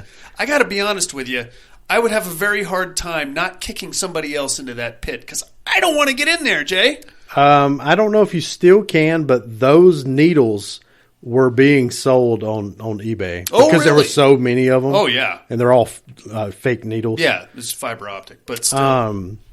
But yeah, so if you really want one, because that's my favorite scene. Yeah. And that is probably my favorite Saw movie. Oh, totally. While it doesn't make my list, I've watched that one. I can't even tell you how many times. Yeah. A ridiculous number of times. Absolutely. I probably watched that one and the first one the most. And I watch part 1 a lot because it's on loop on Down Pluto a lot. So I Saw 2 is my favorite of the franchise, but I have a weird soft spot for Saw 5.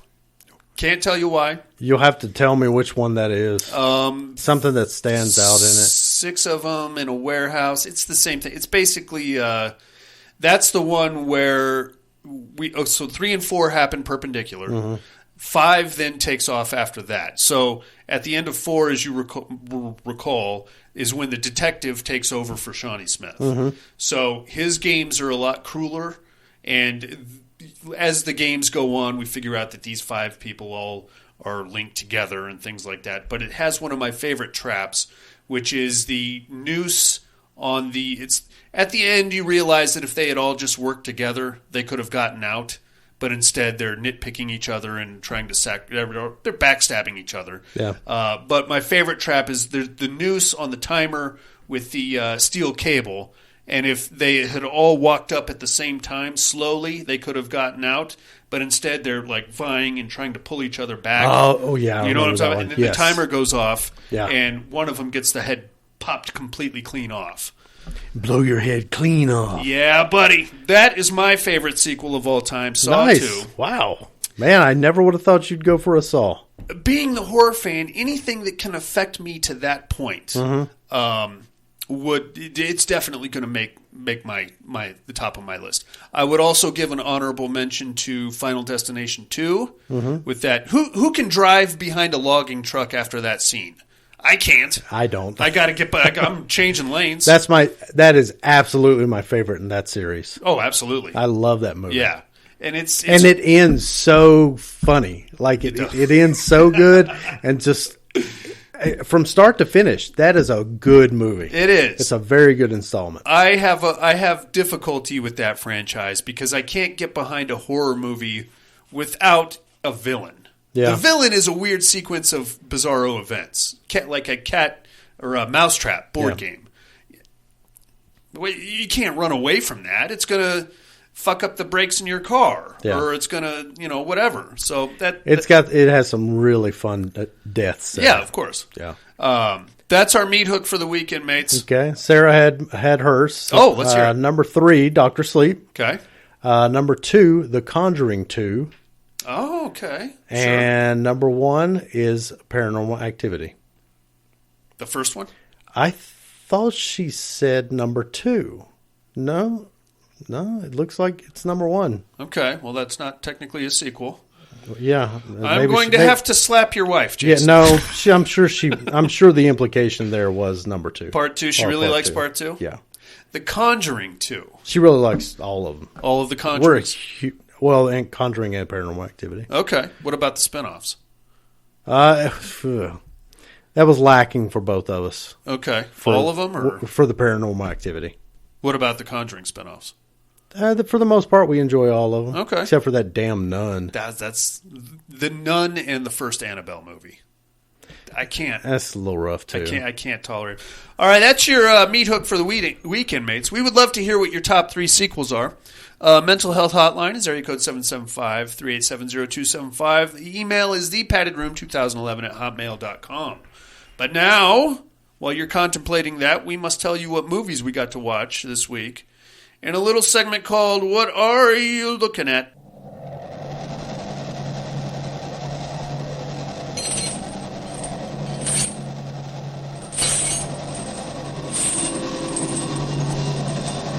What are you looking at?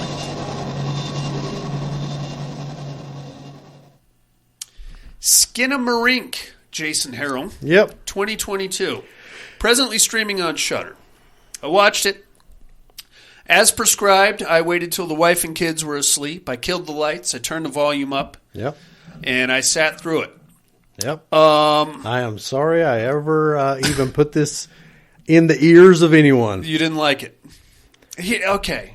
All right. So, first off, Skinamarink. I say cinema stink. I was going to say stinkamarink. Cinema pink, maybe. Okay, so here's the thing. For about the first 10 minutes, I was in.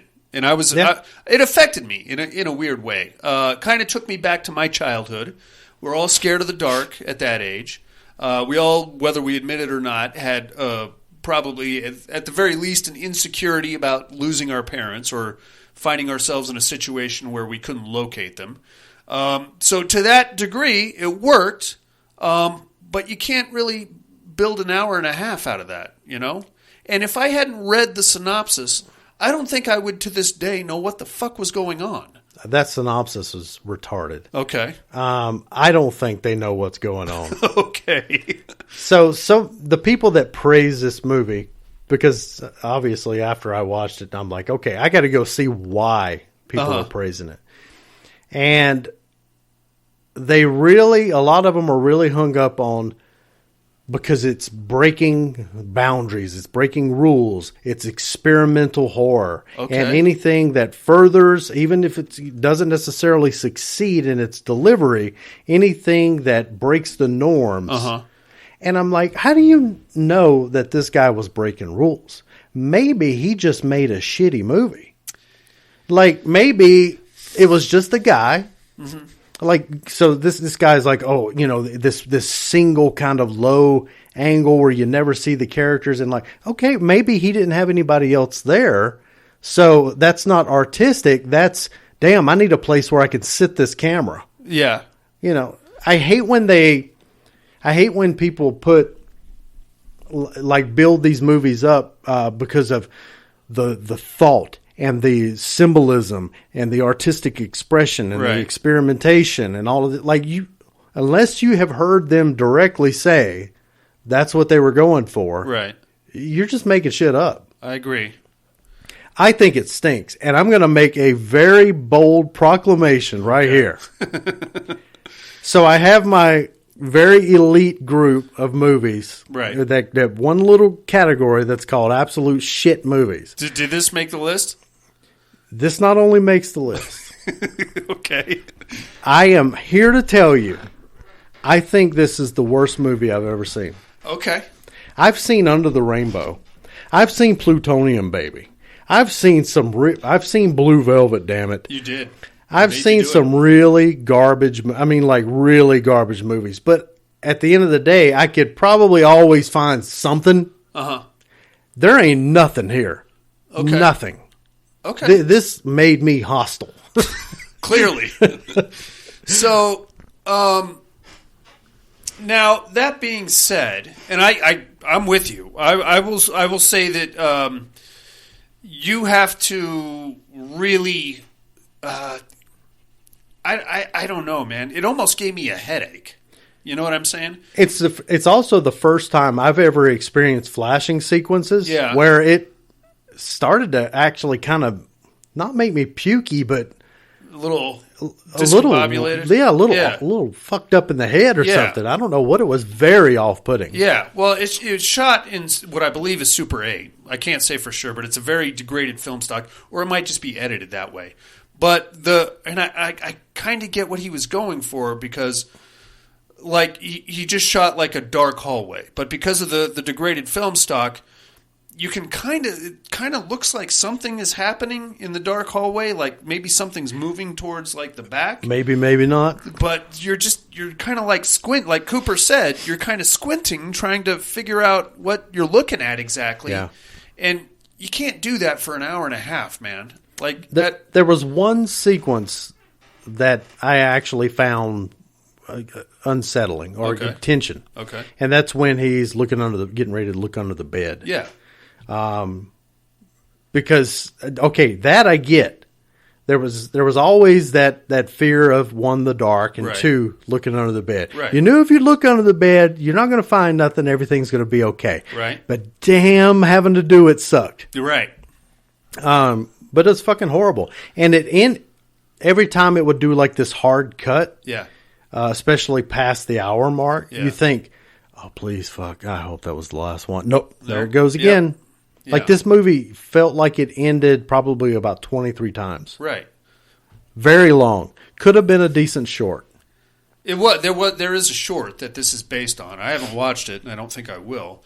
I guess the biggest problem, I mean, really, if you boil this movie down, it's just somebody with a camera getting odd shots of their house at night. The rest could have been edited in. The voiceovers, the entity or whatever, the guy telling him to do things, and then the thing in the basement.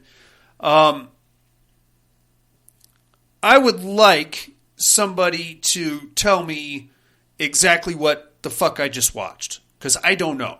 Even going off the synopsis that was on Shudder, I can't say that that's accurate because it doesn't really line up with what I just saw. I think it's supposed to just be an expression of that fear, or it's supposed to make you feel that anxiety that we had when we were kids, and just like you were saying, can't find your parents, it's dark, the looking under the bed, like all of those things that freaked us out as kids.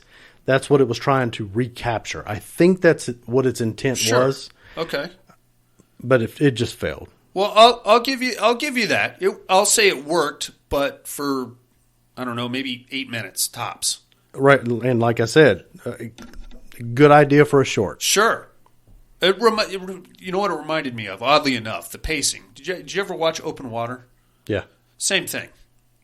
It's two people in the water for an hour and a half playing degrees of Kevin Bacon and shit. Right. I don't know. I would love to hear somebody, well, you obviously aren't going to, but somebody else defend this movie. What are some of the points that your guy that you listened to, he loved it? What was his point of defense for it? Honestly, the thing they liked most about it was just this experimentation in filmmaking. So just the fact that it didn't have a cohesive plot? So does that mean I could, film this cup right here, but smear feces on the lens of the camera? Sure. Record that for an hour and a half and call it experimental? So now it's just, you're going to love it? I guess. Just because I put the poop lens on? I guess so, man. I don't know. I think it's getting bonus points where it doesn't need to, and that irks me. Yeah. I mean, I'm sure there are people out there that felt that tension and felt the uneasiness. I did.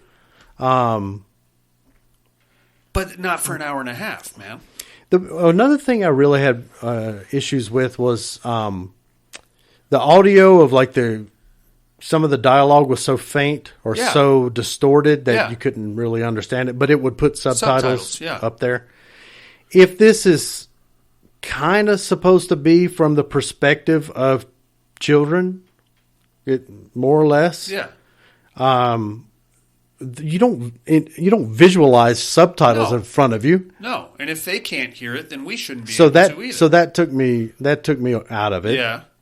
Damn, there was another thing I forgot. Yeah, not for me, man. I agree. I don't know of a movie I dislike more. I don't hate it the way that you do. I'm not going to say that I'm not smart enough for it because there's nothing I don't understand. It just didn't show me anything. You know what I'm saying? It's a nothing, really. It's an hour and a half of dark hallways, weird ceiling things, Legos, public domain cartoons on a continuous loop, some mention of breakfast cereal, and then that's it. That's what you get. I don't know, man. That's all I got. That's all I got. I watched that. I watched Scout's Guide to the Zombie Apocalypse. Nice. Now, I had seen it before. Fun movie. We were wanting to put something on for the kids. Mm-hmm. We forgot about a few of the scenes in there, namely the zombie cock situation. I watched A Quiet Place from 2018 just to kind of bone up on the whole mythos. Mm-hmm. And then keeping in line with my In Search of Darkness checklist, I watched Full Moon High from 1981. You seen this one? I don't think I've seen it. It's very 80s neurotic Jewish humor. It's from Larry Cohen, so that's what you would come to. You rated it really low, didn't you? I did not care for it. The humor didn't work. It's a very bad Teen Wolf spoof, but before more of a I was a teenage werewolf. As good or worse than Saturday the 14th? Well, I mean, I tried to rewatch that a little while back. No good. That's hard. Watching Dracula with his bald. I don't know. I didn't care for it. I watched it. It's Larry Cohen. Larry Cohen movies have to take place in New York, and they have to have that neurotic Jew, Woody Allen kind of subtext to them, which is fine. It worked great in the 80s. Sure. Does not hold up. Yeah. I'm going to say you skipped that one. That's all I got, Jason. What do you got? Watch Static, per your recommendation. Okay. What'd you think? Average. Okay. Average movie. You had mentioned that it was also in 3D. Yes. I can't see how that would really be effective in 3D. When they, not to give too much away, but I remember when they put the ghost viewers on, it really kicks up. Okay. So. And we went to the theater and saw Knock at the Cabin. How'd you like that? Which we really both enjoyed. I don't know if I'm ready to fall in love with M. Night Shyamalan yet. Well, so he didn't write this one. He did. It's based on a book, he was one of 3 people, I think, to do the screenplay. Okay. So it's not all shalom all twisted at the end. It's actually fairly straightforward. Nice. I like Batista. Yeah, he's really. I think he's a better actor than The Rock, to be honest with you. I like his presence better for some reason. Okay. I think he seems more genuine. I agree. Not as over the top. Yeah. He doesn't just play himself in every movie either, which is a stretch. Right. Right on. He emotes a lot in this movie. He emoted pretty good in Army of the Dead too, I thought. Yeah. I think you'll like it. I'm still 100% always hopeful for M. Night to do good things. Are you? I am. I'm still on board, even after Old, which was terrible. I've not seen that one yet. It's not good. The last M. Night I watched was The Visit, which actually wasn't that bad. No, it's fun enough. I just hated that kid. Before that, it was The Happening, and that's when I said no. That's when I broke up with M. Night Shyamalan. Yeah, he's still got too many good ones in there, though. Does he though? Yeah. Like what? Signs. Signs was okay. Sixth Sense was great. I like The Village. I know your one issue with it. Lady in the Water. I've only seen it once. It's a fairy tale. It. Unbreakable, Split. Split was pretty good. Glass. I've not seen Glass yet. All 3 are good enough, okay. But Unbreakable I really enjoy. Okay. As a matter of fact, I really enjoy all 3 of those. Well, all right then. I'm still on board. Okay. The strength of his wins helped carry him through. He's got to win my heart back. I think I need him to take me out to dinner or something. Yeah. Plead his case. Well, old won't do it. All right, man. How about some immersion therapy then?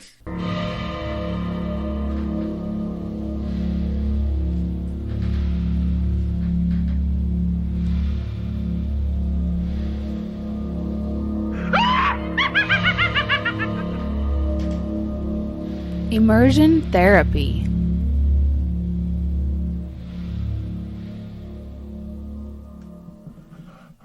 The Old Dark House, Jason. Yep. What'd you think? So you have said that this is one of your favorite movies. One of my favorites of all time. Now you're going to have to do some clarifying for me. Okay. But I'll start out by saying I really enjoyed it. Okay. For what it is. Okay. Which is not in any way, shape, or form a horror movie. It's even for like 30s horror, it seems very. There is a comedic edge to it. Yeah, and that's one of the things I appreciate about it the most. Mm-hmm. But that notwithstanding, it's got like the makings of every traditional like campfire ghost story. The car breaks down. You have to take shelter somewhere. A weird, decrepit, like somewhat aristocratic family with secrets is taking you in for the night. And then on top of that, you've got all that beautiful, well, what I think is beautiful, 1930s style dialogue. Oh, boy. It's only gin, you know. Only Look gin. at here, skirt. Check this out, dame. You're my favorite gal. Let's get married. I've known you 5 minutes. Of course. Why wouldn't you? Penrose is a pimp. I love it because the gothic stylings of it, like the scenes where they're all sitting around the fire and the shadows are playing up. The shadow work was great. Yeah, I really enjoyed the shadows. On top of that, like when she goes to change and the window blows in, and you've got all those what are clearly decaying curtains like blowing in the storm. Yeah, just like the visuals of it, you get a real scope for the what should have been a grandiose style home at one point, which has now fallen to complete ruin. Yeah. And the poor fucking bizarro crazy family that's forced to still live there, but still kind of live in their own version of aristocracy. My brother is a vag. Which one? Horace? Horace. Yeah, of course. Well, Yeah. Of course, he weighs like 92 pounds, and he's a borderline alcoholic. And for some reason, they have the neighborhood thug as their butler. Yeah, don't mind him; he's dumb. Yeah, he tends to drink and get very violent, and well, he may release the one guy that burns the house down. That's right. This doesn't sound like a guy that should be employed. Why are we even here? Let's get the fuck out of here. But they can't because there's charges pending against them. Aesthetically, I really enjoyed it. Nice. I did like that, all of the over-the-top kind of dialogue. Yeah. I really got a kick out of these people who have been taken in, basically just start inviting other people to come in and have dinner. Yeah. I'm like, it's not your house, asshole. Well, no, I mean, they're not inviting them in. They're trapped there on this mountain pass. Yeah, but when the second Group, the couple comes in. one of the, I think it's the husband, says, "Come over here and get some dinner." Yeah. Like, it's not your food. Well, nobody's like, we have to invite them in. They'll drown out there. You see? Okay, well, that's fine. But that doesn't mean that you can just give their food away. Can't stay here, you see. No beds. I enjoyed it. I especially enjoyed the runtime. It was it's barely over an hour, I think. A short flick, perfect for what it was. Yeah. Fun, and some real good characters in there. You're going to love it, man. Let's see here. Your immersion therapy for this week. How about The Girl Who Got Away, Jason Harrell? This one is streaming on Tubi. It's from 2021. It's directed by Michael Morrissey, stars Lexi Johnson and Chukwudi Iwuji. Rolls right off the tongue. That's who she is. Or he. Could be a he, I don't know. Check that shit out, inmates. We will do the same and compare notes next week. But now, my friends, it is time to educate me.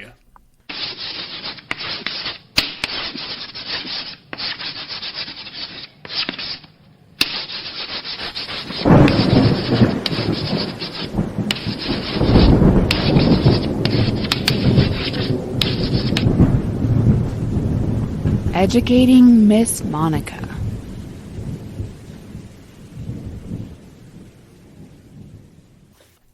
First, my clues from last week, Jason. I have just returned from my explorations of the New World back to pre-revolutionary France. The king has sent me and my Native American sidekick to investigate a string of deaths around the small village of Gavardin. Everybody thinks it's a werewolf. It might be. It's not, though. It's actually, this is the weird part that you never find out while watching the movie. It's actually a lion that has been trained and fit with body armor. Nice. Yeah, I'm talking about Brotherhood of the Wolf. Have you seen that one? Nope. Great movie, 3 hours long. Dang. Yeah, great special effects stars. Lions don't need armor. Well, no. Especially this one. This one is pissed off. Stars Vincent Cassel, Monica Bellucci, and Mark Dacascos. Great show. I think it came out in 2001, if I'm not mistaken. It's long, though. So, pretty good show either way. Who might I be this week, you ask? We do ask. Well, I am a hot and horny housewife. Yeah, you are. Yes, I am, Jason. And I have just recently been kind of somewhat possessed, but not fully. But as my adventures go on, I'm going to get more and more fully possessed, which is just going to make me hornier and make me even more dangerous because I kill some people. And I get some crazy supernatural powers in this thing, too. I set a guy on fire in his car for being a bit of a pervo in a nightclub. I banged the shit out of the gardener like 3 or 4 times. And he's a nasty. Is that part of the superpowers? Well, I mean, it doesn't take much to bang the gardener. He's quite the horny individual himself. I hope my husband gets to the mausoleum to get this demon out of me before I do any more damage. Who might I be, you ask? Tune in next week, and I will drop some knowledge on you, inmates. In the meantime, I think that's about going to do it for us. Thank you very much for joining us. We do have a Patreon campaign running, if anybody cares. Support.paddedroompodcast.com is where you go to find that. Like, comment, subscribe wherever you found the show. That helps our visibility quite a bit. Other than that, my man, I think that's about it. Join us next week for... Don't Breathe 2. Don't Breathe 2. Couldn't turn my fucking chair around to look at the calendar. Here in Darian Catches Up Month, courtesy of Jason Harrell. In the meantime, Jason, for Buddy in Absentia, Sarah, also, I feel like she's now part of the show, right?